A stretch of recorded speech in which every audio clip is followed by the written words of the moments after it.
Oh, Monday, it's here. It tastes like well, I don't know if Monday would really taste like this Dunkin' Donuts coffee. If Monday was a day, or if Monday was a coffee, what would it taste like? That's the question. I know some of you are gonna answer what I think you're gonna answer. I'm not gonna say it here, but we know. And I can't say I disagree with you. First question! Any chance of the Music Man, Dustin Kensrue, on the channel? Yes, so the story behind the Dustin Kensrue from Thrice's signature model from Music Man, he has an amazing Stingray that's like satin, vintage, tobacco burst looking. It's just an incredible looking and feeling guitar. And initially, they made 50 guitars because that's typically what they'll do with an artist series to gauge interest with their dealers, basically. They made 50 guitars, and judging on how it sells, they may make more. They don't want to overshoot the production numbers, right? Well, they made the 50, and it pretty much instantly sold out, like within like 3 minutes. Like, okay, dealers, Sweetwater, Guitar Center, all you guys, okay, you can buy one. Boom, everything's gone. And everyone's like, we want more. And then Dustin started kind of just pimping it, and a lot of people weren't aware of it. And it sounds like they're gonna make more. So to answer your question, yeah, I'm gonna get a Dustin guitar on the channel. Definitively, I will absolutely get one on the channel. I can't wait to check it out. It has a cool little switchy thing that kind of works with the Line 6 Helix that we're gonna talk about. And yeah, there's some cool things happening. Dustin has some good ideas. So yeah, definitely will be on the channel very soon. What is the best way to record, mix, and master bass for backing tracks for live use? My bassist just quit, and we are tired of dealing with unreliable people. Unreliable people in a band? I have no idea what you're talking about. But to answer your question, you could do it 2 different ways, and depending on your live rigs that you're using in your show, will kind of determine how you incorporate the backing tracks for bass. So the first is kind of an obvious one. You produce and get some isolated bass tracks, you mix them, and you make them mix ready, and you basically have a laptop, and you're going to give those to front of house. And the front of house is going to play the bass track mixed in with your live playing on the PA, right? That's kind of the natural way that you would think of it, like a backing track. And that does work, and that can sound great. The other way that I actually am a huge fan of is if you are having blaring guitar amps, i.e. not modelers, on stage. If you have a lot of stage volume with a guitar setup or two, I would think about bringing a bass rig, any kind of a bass rig, it doesn't have to be huge, and reamping in real time through the bass rig with DI tracks out of the laptop. This will give you the adequate stage volume for the bass guitar, and it will sonically be coming off the stage as if you were a full band. Meaning the bass amp will be blasting as well, not just through the PA, but from the stage itself, which actually does make for a much more pleasant experience. In my experience, didn't really work out the way I thought it would. But you know what? That's what I would do. Weigh those 2 different things. If you're running all modelers and going straight to front of house with a couple of Axe FXs or Kempers or something like that, you probably just EQ the bass guitar as you would like for an album and go with those tracks. You don't really have to do anything fancy. You want to give the most amount of sonic information to the front of house. So if they need to cut some highs or lows, you let them just do that. But you want to give them all the information as possible. So I wouldn't recommend EQing it for live necessarily. Just EQ it to sound good either way. Where do you see the gear-oriented YouTube channels going from where they are now? That's a good question because, I mean, really, if you look at the overall trajectory of kind of the guitar gear-oriented YouTube channels, it's evolved quite a bit. And it went from just, I'm gonna play a song and that's it, to kind of deep diving and getting more nerdy. The production values are very high. I think it's personally going the other way. And what I mean by that is there's less emphasis on flash and good production. Now, I like good production. I like good visuals just because that's what kind of guy I am. I really love the nerdy post-production side of videography. But as far as the guitar gear channels go, I think it's gonna become more audience oriented, and there's gonna be more of an interaction-based thing going forward. For example, there's gonna be more live streams and more live stuff. There's gonna be live meetups. There's a YouTube channel called Scar My Guitar, for example. This is a good example of where I think things are going. They get inexpensive guitars, they fix them up, and then they give them away to members of their audience that could use an upgrade or have, you know, a really crappy guitar or something that they choose. I'm not totally sure how they choose who they give the guitar to, but definitely check out a YouTube channel like Scar My Guitar, because I think what they're doing is actually pretty well. First of all, it's pretty cool. You're helping the guitar community, but B, it's kind of groundbreaking. I mean, every single video is them buying an inexpensive guitar, fixing it up with like new hardware, giving it a fret job, etc., and then just giving it away.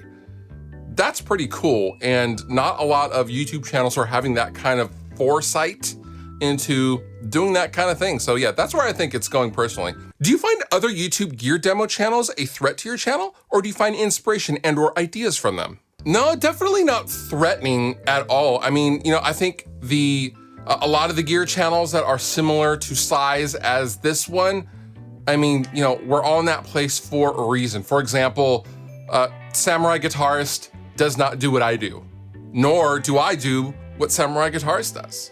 Or my buddy Robert Baker, he doesn't do the same thing I do, and I do not do the same thing that Robert Baker does. It's just all different flavors. It's like food. I've made this analogy before.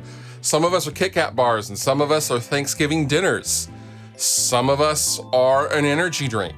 You know what I mean? All those things have their time and place. For me, that's just how I look at things. So no, nothing's ever like a threat, like, oh no, he's got, oh, no, it's never ever like that. For me personally, I can only speak for myself. There are a few copycat channels that are like smaller, that are just like blatantly like kind of ripoffs, but we won't talk about those channels. But you know, overall, like most of the gear dudes that you guys know and watch are friends of mine, and I support them wholeheartedly, and I think they all deserve huge success in the YouTube world and beyond. Thoughts on Relish guitars? So way back, I think it was in October of last year, I was in Japan, and on the third vlog, I go to the Tokyo Guitar Show, and just for a split second, I go, whoa, and it was on the Relish Guitars booth, and I thought they were just beautiful guitars. I literally sat there in front of the booth for 10 minutes, and one of the reps comes up and is like, you wanna check something out? And I was like, no, I have to go, I have a meeting, but like, man, those guitars are just beautiful. I had no idea what I was looking at the time was one of the most like modern guitar builds ever. I didn't know I was looking at art, but no, Relish guitars look really, really cool. I have not played one. I'm gonna try to get one on the channel, and I have reached out to them actually. Yeah, they look stunning. I had no idea they were actually in the States now. When I saw them, they were primarily over in Europe from what I knew. I knew very little about them. Europe, Japan, areas like that, but apparently now they're in the United States. So I have reached out to them, and I'm waiting to hear back. Currently, as of this filming, we'll see. I will definitely try to get a Relish guitar on the channel. Would you be able to share more about how you managed to overcome your divorce and not let it crush you emotionally and creatively? Well, I think there's a few key things. There's a few key takeaways looking back at, I always call it the turning is usually what I'll refer to it as, because I lost my job at Boeing, and I got divorced within like 3 weeks of each other, 4 weeks of each other, or something like that. It was a horrible, horrible time back in May 2015. First, I did let it crush me, and I was okay and knew that it was gonna hurt. Those kinds of things hurt. To kind of drive through it, just go, no, it's not gonna crush me. You know what, we're all human. We all have emotions, and having something like that fail was a huge emotional challenge. I focused on work, and then when I lost the job at Boeing, I focused on this, and you can go back and look at a video I made called Life Vlog, and I didn't know what to do. I made a video and I was just like, guys, I just lost my job. I've lost everything. I've lost my marriage. I don't know what's gonna happen, but I'm gonna go all in on this YouTube thing. Because at that time, in May 2015, the YouTube thing was more or less a hobby. I was at 65,000 subs, I think, something like that. And I didn't know what to do. I was lost. But I allowed myself time to just kind of go through the fire, if that makes sense. I gave myself basically a month and a half, 2 months of just wallowing sadness. But I told myself at the end of that time, at the end of that 2 months, it's time to get back to work. Now, as far as touching on the creativity part, that was a much longer ball game. Even though I had the presence of mind to start working again and make videos, because I really do enjoy doing this and making videos for you guys. This is my entire life now. But even when I was trying to be creative, I couldn't do it. I couldn't be creative. So you'll notice if you go back and watch any of the videos from May 2015, which I think the very first video that came out as I was getting divorced was the Dunlop Mini Wah video, I believe. Everything after that, you'll notice there is no original music for those demo tunes I was using. I was recycling everything because I literally could not write an original riff. I couldn't get there in my head. I knew it would pass. I didn't think it would take a year to get that magic back. But yeah, it took over a year to be creative again. But that's okay. That's how long it takes to heal sometimes. So if you were going through the same thing, a really bad breakup or a huge life change, set some boundaries and just know that it will pass. It can't rain all the time.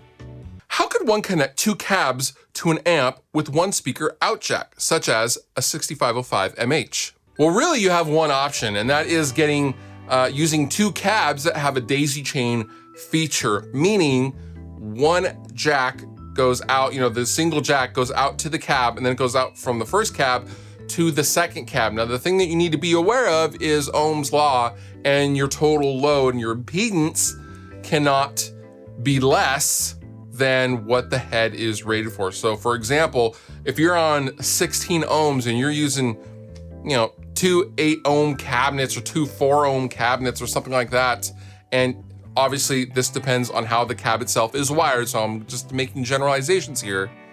You don't want to overexert the amplifier by using two cabs. So just be aware of the cab rating and how the daisy chain itself is hooked up. Is it parallel? Is it series?